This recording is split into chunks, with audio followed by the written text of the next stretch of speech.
ఒకసారి మనతో పాటుగా వింగ్ కమాండర్, మాజీ వింగ్ కమాండర్ శ్యామ్ గారు, శ్యామ్ ప్రసాద్ గారు. Shyam Prasad garu, so present Taliban Pakistan పైన దాడికి తెరలేస్తున్నారు, పాకిస్తాన్ కి చుక్కలు చూపించేందుకు సిద్ధమవుతుందని తెలుస్తా ఉంది. అసలు తాలిబాన్ టార్గెట్ ఏమై ఉండొచ్చు? నమస్తే మనోజ్ గారు, కరెక్ట్ గా నెల క్రితం ఆపరేషన్ సింధూర్ కంప్లీట్ చేశాం. మీరు ఊహించండి, పాకిస్తాన్ ఏర్పడేటప్పుడు హద్దులు లేవు, ఒక రావణ కష్టం.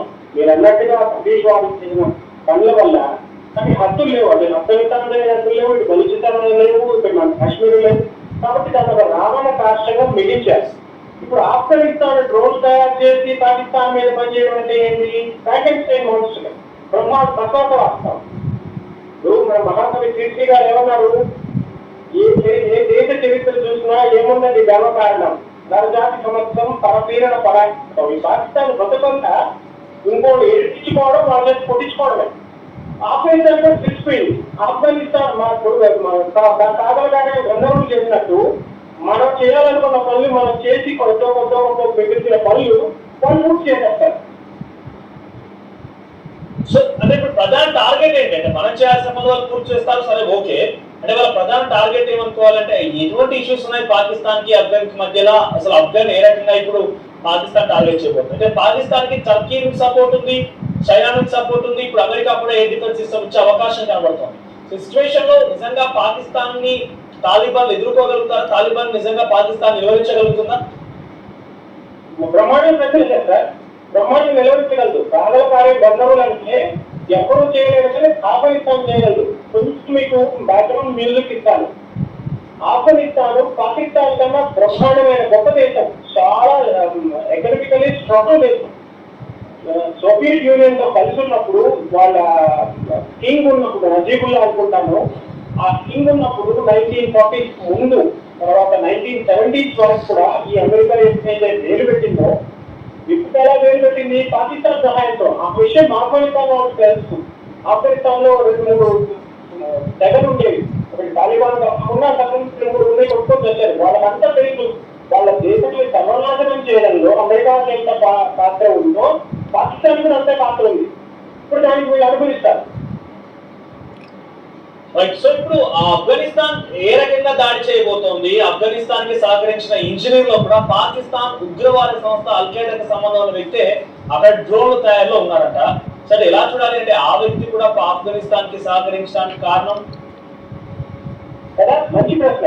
ఎందుకు సహకరించారంటే ఇప్పుడు మీరు చూడండి, రష్యా మొత్తం ఏం జరుగుతుంది, ఇరాక్ లో ఏం జరుగుతుంది, లేకపోతే ఇజ్రాయల్ ఏం జరుగుతుంది, ప్రపంచం మొత్తం అట్టుడికి పోతుంది. ప్రపంచంలో వాళ్ళ దేశాన్ని కాపాడుకోవడానికి ప్రజలు, పౌరులు, దేశం మొదలు పాకిస్తాన్ ఇంజనీర్ ఉన్నారు కదా, ఆయన ఎక్కడికో పాత మూలాలు ఉండుంటాయి, ఆఫ్ఘనిస్తాన్ పూర్తులు ఉండుంటారు. వాళ్ళకి తెలిసిపోతుంది ఏంటి మన దేశాన్ని బయట వాళ్ళు వచ్చి సర్వనాశనం చేయడం ఏంటని. యుక్రెయిన్ చూడండి, డ్రోన్ ప్రయోగించింది. ఎంత డ్రోన్? ఒక్కోటి 25,000, 30,000, 40,000. కానీ ఎంత నష్టం చేస్తుంది కామకాజీ డ్రోన్స్ అని. ఈ డ్రోన్స్ ఎక్కడి నుంచి వచ్చాయి? డ్రోన్ చేయలేదు, కొత్తగా పుట్టుకురాలేదా? అమెరికా ప్రపంచం మీద అంతా ప్రయోగించలేదా? ఇరాన్ ధ్వంసం చేయలేదా? వాళ్ళ ప్రపంచం అప్పుడు సామ్రాజ్యవాదం, ఆ తర్వాత ఏమైంది సైనికవాదం. సైనికవాదం ఎవరు తీసుకొచ్చారు? బ్రిటిష్ ఇండియా కంపెనీ తీసుకొచ్చింది, trading company. East India company కాస్త మన దేశం రాజ్యవాది ట్రేడింగ్ కంపెనీకి సైన్యం ఎక్కడి నుంచి వచ్చింది? సో ఈ అమెరికా మొత్తం ప్రపంచం మొత్తం మీద సైనిక స్థావరాలు ఉన్నాయి. ఆ సైనిక స్థావరాల్లో ఆఫ్ఘనిస్తాన్ భ్రష్టు పట్టించారు. ఆఫ్ఘనిస్తాన్ భ్రష్టు పట్టించిన పంట ఎక్కడ? పాకిస్తాన్ లో. పాకిస్తాన్ లో దాచిపెట్టి వాళ్ళు ఏం చేశారు? 5 ఏళ్ల పాటు మాట టెక్నాలజీ వెళ్తున్నారు. వాళ్ళు చీఫ్ మినిస్టర్ కూర్చోన్నట్టు. ఇప్పుడు ఆఫ్ఘనిస్తాన్ ఏం చేస్తుంది? వాళ్ళ దగ్గర అన్ని సామర్థ్యాలు ఉన్నాయి. ఆఫ్ఘనిస్తాన్ అమెరికన్ వాళ్ళు శక్తియుక్తులు అన్ని ఉన్నాయి, యుద్ధ విమానాలు అన్ని ఉన్నాయి, ఎయిర్పోర్ట్లు అన్ని ఉన్నాయి. అటు వచ్చేస్తారు. అంటే ఇప్పుడు ఏ స్థావరం ఇక్కడ మనం చూస్తున్నాం, బలూచిస్తాన్ టచ్ చేయలేదు, ఇస్లామాబాద్, రావిల్పిండి, ఆ తర్వాత మరో ప్రాంతాన్ని, ఈ 3 ప్రాంతాలే టార్గెట్ గా ఉన్నాయి.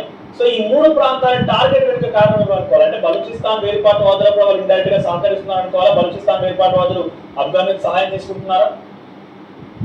ఈ 3 స్థావరాలను ఎందుకు అటాక్ చేస్తున్నారు మీరు ఒకసారి ఆలోచించండి. ఎందుకంటే అక్కడ అమెరికన్ అసెట్స్ ఉన్నాయి. అమెరికన్ అసెట్స్ పాకిస్తాన్ లో ఎక్కడెక్కడ పెడుతున్నారో ఆఫ్ఘనిస్తాన్ లో కూడా అమెరికన్ అసెట్స్ ఉన్నాయి. వాళ్ళని వదిలేసి రాత్రి మీరు ఆ పాత విజువల్స్ చూడండి. ఒక C-70లో ఒక పెద్ద విమానం ఉండాలి, మన గజరాజ అంటాం, దాని పేరుంది. C-70, C-130, C-124 అని ఉండేవి. పెద్ద విమానం పొద్దున్న అందరంతా ఎక్కి దూకుతున్నారు ఆఫ్ఘనిస్తాన్ ప్రజలందరూ. రాత్రికి రాత్రి ఖాళీ చేసి వెళ్ళిపోయారు. ఎందుకంటే ఆ దేశాన్ని ధ్వంసం చేసేసారు. ఎవరు కారణం దానికి? మిలిటెంట్స్. ఇప్పుడు బస్మాసుల్ని తయారు చేసింది ఎవరు? ఫ్రాంకెన్స్టైన్ మోస్టులు తయారు చేసింది ఎవరు? అమెరికా. అమెరికాకి సపోర్ట్ చేసింది ఎవరు? పాకిస్తాన్. పాకిస్తాన్ అమెరికాకి ఎలా సపోర్ట్ చేసింది?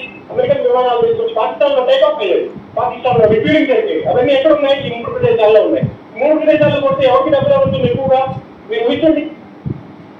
ఓకే, సో నిజంగా తాలిబాన్ పాకిస్తాన్ ని చిత్తుగా చేయగలుగుతారా? సాధ్యమవుతుందా? వాళ్ళు టార్గెట్ రీచ్ కాగలుగుతారా వాళ్ళు? బ్రహ్మాండంగా, ఈజీగా. ఎందుకంటారా? ఇప్పుడు చూడండి, ఆఫ్ఘనిస్తాన్ ప్రభుత్వం తాలిబానే కదా, తాలిబాన్ రూల్డ్ ఆఫ్ఘనిస్తాన్. తాలిబాన్ ని ఎవరు కూడా రికగ్నైజ్ చేయలేదు ప్రపంచంలో. ఇప్పుడు మన దేశంలో ఉన్న కుహానా శాస్త్రవేత్తలు ఏమన్నారు? కుహానా విశ్లేషకులు, నేనైతే ఒక డిఫెన్స్ ఎక్స్పర్ట్ లాగాను, ఏదో కొద్ది నాకు తెలుసు డిఫెన్స్, కానీ ఇక్కడ ఇంకా వాళ్ళు ఉన్నారు ఏమన్నారు? తాలిబాన్ తో మనకు ఇంకా చర్చించేది లేదు, తాలిబాన్ తో మనం ఎందుకు రిలేషన్స్ పెట్టుకోలేదు, అందరూ మాట్లాడుతున్నారు, అమెరికా రష్యా కూడా గుడ్ తాలిబాన్ బ్యాడ్ తాలిబాన్ దీని మాటలు అన్నారు కదా. ఇప్పుడు చూడండి ఎంత గట్టిగా మనం సింక్రనైజ్ గా పనిచేసుకుంటున్నాము. ఓకే, ఇదే కదా ఇష్టం అంటే, ఇదే కదా విశ్వగురు అంటే, ఇదే కదా ప్లానింగ్ ఎగ్జిక్యూషన్ అంటే. సో ఇప్పుడు మనం ఒకసారి గమనిస్తే టీటీపీ, సో ఆఫ్ఘనిస్తాన్ లో దాక్కుంటున్న ఆఫ్ఘనిస్తాన్ నుంచి వాళ్ళందరూ కూడా పాకిస్తాన్ కు వస్తున్నారు, పాకిస్తాన్ లో దాడులు చేస్తున్నారు. తెహ్రాన్ నిసాబ్ తాలిబాన్ సంబంధించినటువంటి. ఆ తర్వాత సరిహద్దు గులాదు ప్రాంతంలో కూడా విభేదాలు ఉన్నాయి. ఫెన్సింగ్ వేస్తామని పాకిస్తాన్ అంటోంది, వద్దని చెప్పి ఆఫ్ఘనిస్తాన్ చెప్తోంది. ట్రేడ్ పరంగా కూడా ఇరు దేశాలకు సంబంధించి టారిఫ్లు అధిక మొత్తంలో పెంచిన పెద్ద ఎత్తున ట్రేడ్ ని కూడా కొన్ని సందర్భాల్లో నిలిపివేయడం జరిగింది. భద్రతా సమస్యలు కూడా ఉన్నాయి. దౌత్య సంబంధాలు వచ్చిన తర్వాత అంతా బాగా ఉంటుందని భావిస్తున్నారు. పాకిస్తాన్ కి ఏ మాత్రం కూడా ఇది మిగులుపడడం లేదు. తాలిబాన్స్ వ్యతిరేకిస్తున్నారు. స్వతంత్రంగా మా ధ్యేయమే అని చెప్పి తాలిబాన్స్ అంటూ ఉన్నారు. సో ఇలా రకరకాల సమస్యలు ఉన్నాయి. ఇప్పుడు దాడి చేయడం మూలంగా వాళ్ళు ఎటువంటి సక్సెస్ సాధించగలుగుతారు తాలిబాన్స్? బ్రహ్మాండ సక్సెస్ సార్. ఎందుకంటే ఆఫ్ఘనిస్తాన్ అంటున్నాం, కాందహార్ అంటున్నాం. గాంధార్ దేశం సార్, అది ఎంత రిచ్ కంట్రీ, అప్పటి నుంచి నేచురల్ రిచ్ కంట్రీ. పాకిస్తాన్ ఏంది? సింగ్ వాటర్ రీటి మీద బతికే 80% నీళ్లు లేకపోతే వాళ్ళు చచ్చిపోతారు. నీళ్ళ కోసం మన మీద పడేస్తున్నారు. నేచురల్ రిసోర్సెస్ కోసం ఆఫ్ఘనిస్తాన్ తెచ్చుకుంటున్నారు, ఇరాక్ నుంచి తెచ్చుకుంటున్నారు, దూరం నుంచి చైనా తెచ్చుకుంటున్నారు. చైనా నేను ఇవ్వకపోతే కొంచెం భూభాగం వాడడం. సో పాకిస్తాన్ ఎనీథింగ్ ఊళ్ళ వల్ల అరకడిని బతకమే వాళ్ళది. సో ఆ విషయం ఆఫ్ఘనిస్తాన్ కన్నా ఎక్కువ ఎవరు తెలుసు. సో వాళ్ళకి ఆపేస్తారు, వాళ్ళ రిటర్న్ రాస్తారు, డ్యూరెంట్ లైన్. వాళ్ళకి ఏ రోజు నన్ను రికగ్నైజ్ చేయలేదు. మా భూభాగాన్ని మీరు వాడుకోవడమేనది. పాకిస్తాన్ బౌండరీస్ ఇంతవరకు చెక్కాలి. సో టైం ఆఫ్ఘనిస్తాన్ అవి వచ్చి డ్రైవేజ్ వచ్చి అట్లీస్ట్ 10 ఏళ్ళ వరకు. ఎందుకంటే చాలా నష్టాలు వాళ్ళు లెక్కలు పెట్టుకుంటారు ఎంతమంది చనిపోయారని. So they have on their place. Plus ఇంకోటి ఏంటంటే ఇవన్నీ జియో పాలిటిక్స్ అనమాట. ఈ జియో పాలిటిక్స్ లో ప్రతిరోజు మనం షార్ప్ గా మన బ్రహ్మాండ ప్రభుత్వాలు మనకు ఉన్నాయి కాబట్టి ఆంధ్రప్రదేశ్ లో కానీ దేశంలో కానీ ఆ ప్రభుత్వాలు అనునిత్యం దేశ రక్షణ కోసం, సమాజ రక్షణ కోసం, రాష్ట్ర రక్షణ కోసం ఆలోచిస్తున్నాయి కాబట్టి ఖచ్చితం మీలాంటి జ్ఞానదాన విషయాలు బయటకు వస్తున్నాయి. లేకపోతే చాలా మంది అసలు తెలియకుండా ఏం జరుగుతుంది. Everyday we have to fight a war. Okay, right, thank you Shyam Prasad garu. So మొత్తమే తాలిబాన్లు అయితే తమ